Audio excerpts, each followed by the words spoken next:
Question number 1 ভাৰতৰ সংবিধান প্ৰণয়ন কমিটিৰ সভাপতি কোন আছিল আৰু ইয়াৰ এনসাৰটো হৈছে doctor Rajendra Prasad question number 2 ভাৰতৰ সংবিধানৰ খচৰা প্ৰস্তুতি কমিটিৰ সভাপতি কোন আছিল আৰু ইয়াৰ এনসাৰটো হৈছে ডক্টৰ ভীমৰাও আম্বেদকাৰ ফাৰ্ষ্ট কুৱেশ্যনটো হৈছে সংবিধানৰ প্ৰণয়ন কমিটিৰ সভাপতি আৰু তেওঁ আছিল ডক্টৰ ৰাজেন্দ্ৰ প্ৰসাদ আৰু নেক্সটটো এটো হৈছে সংবিধানৰ খচৰা প্ৰস্তুত কমিটিৰ সভাপতি হৈছে doctor Bhimrao Ambedkar next question ভাৰতৰ সংবিধানখন কেতিয়াৰ পৰা বলবৎ হৈছিল আৰু ইয়াৰ এনসাৰটো হৈছে 1950 চনৰ 26 জানুৱাৰীৰ পৰা কুৱেশ্যন নম্বৰ 4 কোন দেশৰ সংবিধান আকাৰত আটাইতকৈ ডাঙৰ কোন দেশৰ সংবিধানখন আটাইতকৈ ডাঙৰ সংবিধান আৰু ইয়াৰ এনসাৰটো হৈছে ভাৰতৰ সংবিধানখন আটাইতকৈ আকাৰত ডাঙৰ সংবিধান নেক্সট কুৱেশ্যন ভাৰতবৰ্ষৰ প্ৰথম নাগৰিক কোন আৰু ইয়াৰ এনসাৰটো হৈছে ৰাষ্ট্ৰপতি প্ৰেসিডেন্ট হৈছে ভাৰতবৰ্ষৰ প্ৰথম নাগৰিক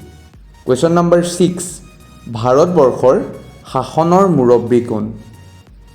আৰু ইয়াৰ এনসাৰটো হৈছে ৰাষ্ট্ৰপতি হৈছে ভাৰতবৰ্ষৰ শাসনৰ মুৰব্বী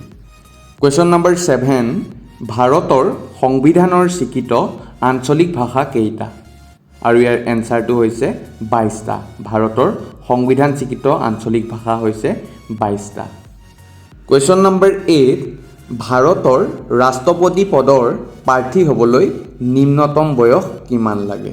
আটাইতকৈ নিম্নতম বয়স কিমান হ'ব লাগে ৰাষ্ট্ৰপতি পদৰ প্ৰাৰ্থী হ'বলৈ বাবে আৰু ইয়াৰ এনসাৰটো হৈছে 35 বছৰ 35 বছৰ হ'লেই ৰাষ্ট্ৰপতি পদৰ বাবে প্ৰতিদ্বন্দ্বিতা কৰিব পাৰে নেক্সট কুৱেশ্যন ৰাজ্যসভাত কোনে সভাপতিত্ব কৰে আৰু ইয়াৰ এনসাৰটো হৈছে উপৰাষ্ট্ৰপতিয়ে ৰাজ্যসভাত উপৰাষ্ট্ৰপতিয়ে সভাপতিত্ব কৰে নেক্সট কুৱেশ্যন ৰাজ্যসভাৰ সদস্যৰ সংখ্যা কিমান আৰু ইয়াৰ এনসাৰটো হৈছে 250 জন নেক্সট কুৱেশ্যন ৰাষ্ট্ৰপতিয়ে কিমানজন সদস্যক ৰাজ্যসভালৈ মনোনীত কৰে আৰু ইয়াৰ এনসাৰটো হৈছে 12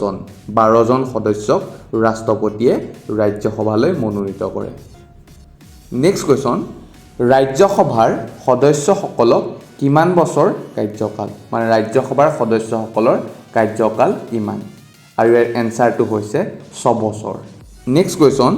ৰাজ্যৰ ৰাজ্যপালক কোনে নিযুক্তি দিয়ে আৰু ইয়াৰ এনসাৰটো হৈছে ৰাষ্ট্ৰপতিয়ে নেক্সট কুৱেশ্যন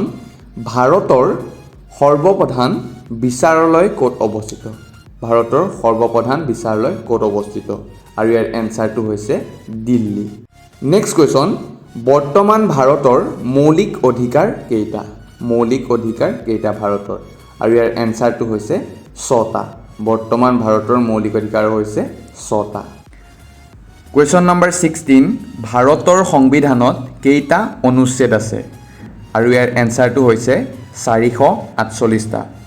প্ৰথমতে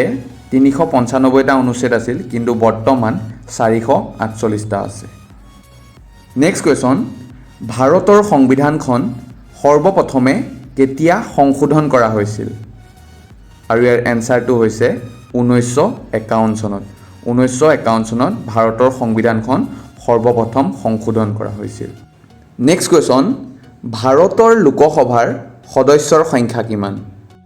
আৰু ইয়াৰ এনসাৰটো হৈছে 545 জন নেক্সট কুৱেশ্যন ভাৰতৰ কেন্দ্ৰীয় শাসিত অঞ্চলসমূহে কেইজন সদস্য লোকসভালৈ নিৰ্বাচন কৰে কেন্দ্ৰীয় শাসিত অঞ্চলসমূহৰ পৰা কেইজন সদস্য লোকসভালৈ নিৰ্বাচন কৰে আৰু ইয়াৰ এনসাৰটো হৈছে 20 জন নেক্সট কুৱেশ্যন বিধানসভাৰ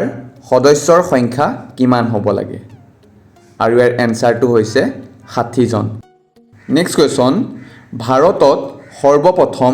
কেতিয়া নিৰ্বাচন অনুষ্ঠিত হৈছিল ইণ্ডিয়াত ফাৰ্ষ্ট কেতিয়া ইলেকশ্যন অনুষ্ঠিত হৈছিল আৰু ইয়াৰ এনসাৰটো হৈছে 1952 চনত নেক্সট কুৱেশ্যন আৰু আজিৰ সেশনটো এটো লাষ্ট কুৱেশ্যন হয় কিমান চনত হিন্দীক চৰকাৰী লিখিত ভাষা ৰূপে গ্ৰহণ কৰা হৈছিল আৰু ইয়াৰ এনসাৰটো হৈছে 19 65 চনত যদি ভিডিঅ'টোৱে তোমালোকক অলপ হ'লেও হেল্পফুল হ'ল বুলি ভাবিলা তেনেহ'লে চেনেলটো ছাবস্ক্ৰাইব কৰিবা আৰু বন্ধুৰ সৈতে শ্বেয়াৰ কৰিবা। চ' আজিলৈ বাই, জয় আই অসম।